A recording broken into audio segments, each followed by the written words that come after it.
what can go right, what can go wrong? What are some common mistakes in launching a veteran hiring program? The first one is using the veteran-friendly label as a PR campaign. And I think one of the things that was neat about David Lee at CVS is he talked about the $100 million that are given to veteran-owned businesses. They're walking the talk.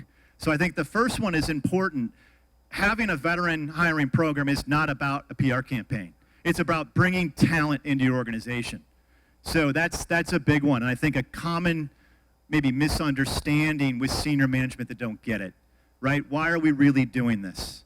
Number two, inability to translate military terminology. So this one, God, imagine you're a vet and you walk into an interview and that person, and you've got squad leader on your resume, and that person says, God, what was it like being in charge of police cars?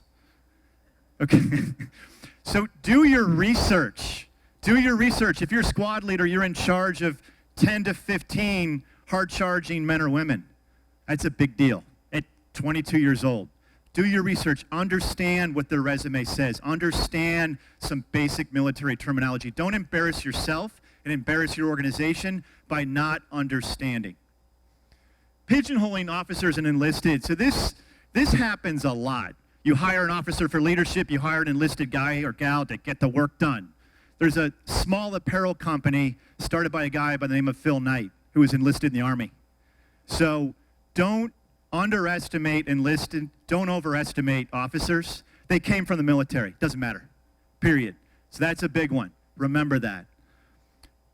Underutilizing their capabilities. We talked about underemployment. So 9.6 million veterans out there in the workforce, 3.4 are underemployed.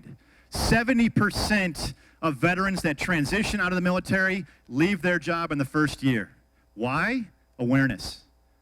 The employer doesn't get it. They don't understand how to use that resource correctly. So that's a big one and one to remember. And as we all go back to our organizations and go back to our jobs, help build the awareness. Help understand. Build that awareness within your company.